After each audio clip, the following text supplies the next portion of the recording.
Hey, today we're looking at we're doing a review of a pool. Customer, this is basically they bought the house and they're going to renovate the house, and part of it was they had another company in as far as um, when they were negotiating for the house, come in and say some stuff about the pool.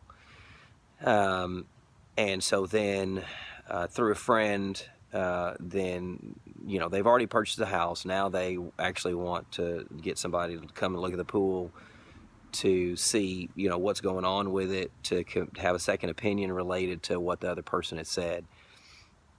The other company, they basically said that you just need another pool, and that's just I know who this company is and who the guy is, and so it's a few man company, and so he tries to build pools on the side. So he doesn't do very many a year, maybe one or two, whatever. I don't know how many he does.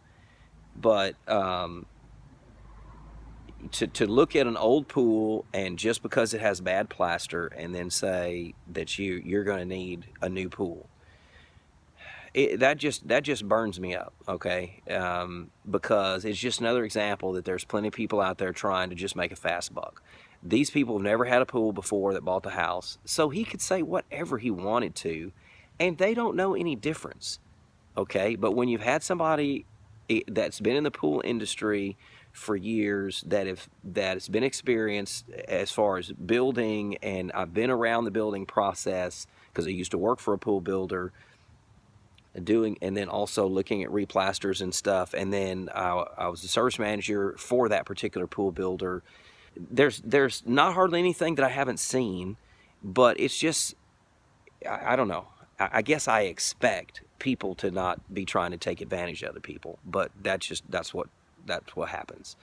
There's still people in the pool industry, just probably like every industry, that are just looking not for longevity, but just looking to make a fast buck.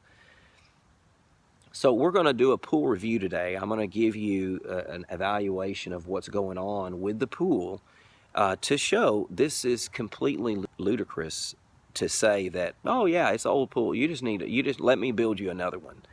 Yeah, he's going to say that if he's looking for a fast buck, because the customers don't know any different, and he benefits the most from saying that, trying to convince them, yeah, let me just tear this one out and build you a brand new one. It's just ridiculous. It irritates me. So anyway, we'll actually do a correct evaluation of what's going on with the pool and what is needed, not what is wanted just to try to make a fast buck. All right, so here's the pool. It's not a huge pool. It's just a pool, no pool spa. I have a separate hot tub over there that looks like it's been used for a long time.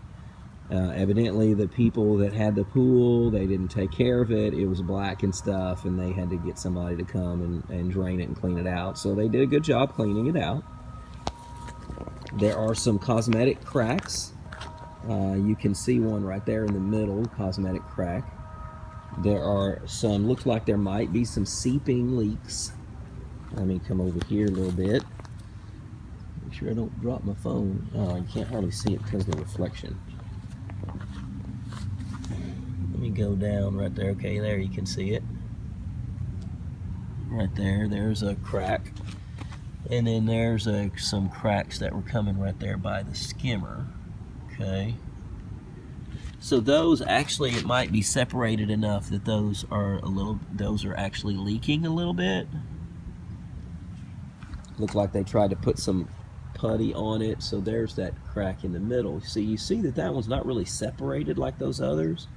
I wouldn't think that that's leaking. Usually your plaster layer is about a half an inch thick, half an inch to a quarter of an inch, just depends. And so that's what actually seals the water in the pool, is the plaster. The gunite is sprayable concrete, and so it's basically it's slightly porous because concrete's going to seep a little bit. It's sprayable concrete, that's the gunite. So if you have some leaking cracks that are seeping, well, then it's going to get to the gunite and then slowly seep out. But no, little bitty cracks like that, even if that one over there was leaking, then you're just going to have seeping cracks. I don't think that one's leaking. It looks like it's not separated. Doesn't, I can't tell. How you would do it is you would do a bucket test on the pool and see if anything, how much water you're actually losing. That's what you would do. Instead of just guessing, I would think on cracks like this, then they probably are, it's just negligible difference. You may not even be able to tell when you do a bucket test if it's leaking or not. But it is, evident that this plaster is in bad shape. There's different sections of it that looks like it's almost through to the gunite underneath. Now, can they still use the pool like it is? Yes, they can. If you're not losing a large amount of water, if you just have a very small seeping leak, or if you try to do a bucket test on it and then it's not, it's not working, I mean, you do a bucket test on it and you actually can't tell hardly a difference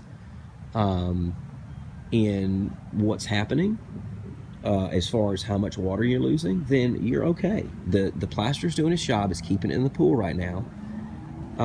There is a little bit of evidence of spider cracking. You can see a little bit right there. So when the plaster starts getting on its last leg, and then it's going to start spider cracking. So you see this over here. You see how it's starting to spider crack right there? It's what I call spider cracking. And then the next stage past that is that chunks are actually going to start coming out. But that doesn't mean just because it's spider cracking that it's leaking. It's starting to have those little seeping. It may, in certain places, as the spider cracking gets worse, then it may start seeping a little bit. Could you possibly get by with this for another couple of years? Because they're going to take money to renovate the house on the inside. Could you possibly get by with a couple more years on this? Yes, as long as you're not losing a significant amount of water, then the plaster's still doing its main job, which is keeping the water in the pool. You don't have any chunks of plaster that have come out. But is this plaster on its last leg? Yes, it is. So they would be getting close to a replaster soon if they don't choose to do that this spring before they move in. All right, so that's the pool right here. Let me see, do they just have one skimmer? Yeah, they just have one skimmer right there. They would need some updated main drain covers. They do have a little Polaris unit in here to try to help keep the leaves out. It's okay. So, I mean, looks like the deck it doesn't look like it's in bad shape.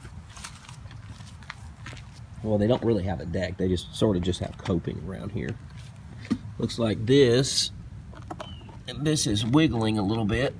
This here stone, so that might need to be secured. But the rest of them, I mean, it doesn't look like looks like they're all intact. I don't see big separations in them. It was mentioned, I don't know who mentioned it, that this area stays wet, a little bit. And so they were saying, well, maybe the pool has a crack. I don't know if the pool has a crack or not, but if you look at the backyard, that area of the backyard, excuse me, looks like it's slightly uphill. Definitely that corner is uphill. That garage and everything's uphill. So where is the natural water going to go? It's going to go to this area right over here.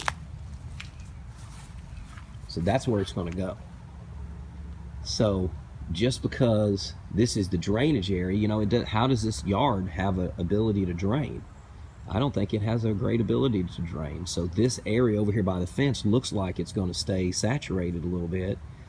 So just because there's a pool here, don't naturally assume that there's a leak unless you actually do a bucket test and you've determined that yes, the pool is leaking badly. So I don't know who threw that out. I don't know if this was this other company and that was just another supporting thing. Yeah, you got some big leak on the pool. That's another reason why you need to let me rip it out and build you a new pool. Look at the equipment. All right, we're looking at the equipment now. This is just a sand filter. I'm not a fan of sand filters, but evidently they were told that this is not working. and it would need to be flushed out and redone or replaced, and basically all the equipment would need to be replaced. And why? Okay, first, is it not working? Okay, let's turn the pump on. Oh, by the way, before I turn the pump on, they were told that the timers, weren't working. But this one's just not working because there's not an on and off tripper on here. You can look through that little thing right here. You can't see it, but you can stick your finger there and feel it. The gears are moving on this timer. This is for the main pump. So, a friend, the relative, has been walking over across the street, turning the pump on and off, instead of all the other person needed to tell them was, hey, you just need to get you a couple of timer trippers on here because this is not keeping time. The other company didn't care because they were running it 24/7. They didn't care. They weren't paying for electricity. So they're running this thing 24/7 in February. You don't need to run it 24/7 in February. So you just only need to run it like 6-8 hours a day at the most in the wintertime. Probably even a small pool like this, you could probably get away with 4 hours a day. Just enough to circulate the water and then also run your Polaris. So I'm going to get I got some timer trippers and I'm going to put them on here, but this timer is working. They just weren't told that it was working. So there's nothing wrong with the timer mechanisms right here. And this one is, the gears I can feel are moving. It's keeping time as well. The pump, this got a brand new motor on it. So it's not like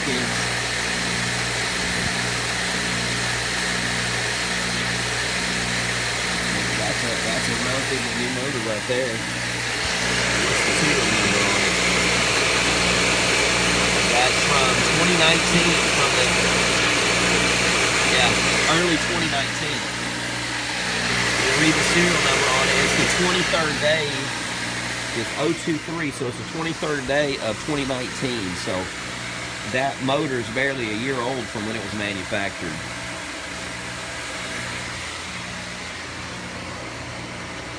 It doesn't have high pressure right now,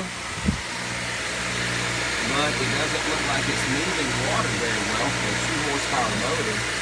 I would question whether the actual impeller is clogged or maybe the filter is backed up. But you're not. I would need to backwash it, but it's not showing a high pressure. It's just 10. But there's no sand or anything coming back into the pool. But nevertheless, even if you did need to replace this filter, I'm not a fan of sand filters. It does look like it's working because the water is clear right now, and they've been running it. So it's been doing what it needs to do. But the Polaris pump looks like it's working. And I turned it on a while ago. So it's turning on. I don't see any leaks on it or anything. So I mean, just to tell the people, I'll turn it back off. To tell the people that this is it. You just need another pool. It's completely irresponsible from the people that looked at the equipment, and it's a joke. This is taking the pump, opening the pump up, and then, like I was telling you, the water's just moving sluggishly in here, and it's not, it has some stuff in the basket, but look at the handle. The handle on this one is a little Challenger pump, so I'm gonna dump that stuff out. But the handle on these pumps, when it breaks, see, this handle's broken, and so when it breaks, then it basically will allow this basket to move up and down. Now look what happens. It comes in front, it comes up, it'll float up in here when the pump's running. It'll float up above the hole right here.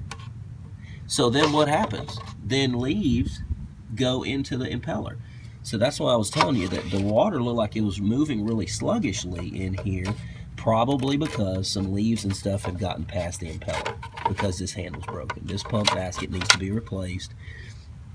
that 2 horsepower pump, that 2 horsepower motor should be plenty enough to be moving some water well in this system, and it's not moving. It doesn't seem like it's moving like it should to me, and that's just, I can't explain that. It's just my experience looking at it. It's just sort of sluggishly moving through the pump. So that's why I suspected that the impeller's probably clogged, and because the pump basket can move up and down like that, I'm sure that some stuff has gotten past that. So that's probably, you have either a partial clog on the impeller. That's what's going to not be able to move the water properly. So anyway, just something else to keep in mind on these type Pentair pumps. When that handle breaks, you got to replace that right away, so that pump basket, part of that handle, what it does, it sets up here so that it sets against the bottom, and it sets in the curve of this right here. So basically it doesn't allow that pump basket to move up. It stays below the inlet pipe here, so that all the debris will go directly into the pump basket. That's what it's designed to do, whereas it's not doing that right now. There's a difference in what actually needs to be done and what what somebody that's trying to make a fast buck would say to try to convince somebody that doesn't know anything better that, oh, you need to let me build you a new pool, you need to replace all this equipment, you need to let me do this. Definitely, my advice to you is to get a couple of opinions, get a couple of different companies to come out there, maybe 2 or 3, to get bids. Like, somebody says something, don't just take the first person that says something. And especially if they build pools, if they come out here and look at it and go, yeah, you just need to let me build you another pool. What some people are going to say that because they're going to benefit the most from you giving their money, you giving your money to them, and you don't know any better. So don't just take something. I don't care if it's an appliance person or a pool person or a concrete person or a brick person or a carpenter person, or we're going to remodel it for this amount. You've got to get multiple bids. Don't just go with the first person that tells you something, and just because they seem nice, then they must be an expert and they must be completely honest. Unfortunately, that's not the world that we live in. Some people are just going to tell you something to try to make a fast buck, and then some people are going to tell you something. I'm going to shoot straight with you. If something's broke, I'm going to tell you it's broke. If you don't want to replace it, it's okay to me. I'm still going to sleep okay at night, whether you replace it or not. If it's broken and it's not working, I'm going to sleep fine. But I did my job, as in telling you what actually is broken and what actually needs to be replaced. I can recommend other things.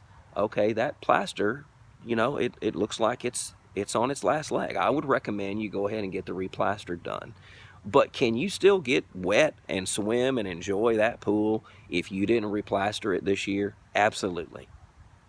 So, no big deal. I'm not going to tell you absolutely, you definitely have to get this replastered before you can even enjoy that pool. Give me a break. We've all probably swam in lakes and ponds and stuff before. So this is just a man-made structure, and we're used to very clear water. We're out there chasing the frogs and the tadpoles when I was a kid, swimming around in a lake. And so that's just, it's just different to what you're used to swimming in. Obviously, when you're swimming in a swimming pool, you want it to be really clear and you want everything to look real pretty, but you don't want it to look like a lake. But does it still look pretty the way it is, even though it's got some old looking plaster? Yes, it's still fine. You can swim in it and have a good time with your family. That's what it's about, having a good time and making memories with your family. So anyway, all right, thanks for watching. I guess I've ranted and said enough. Thanks for watching. We'll see you next time.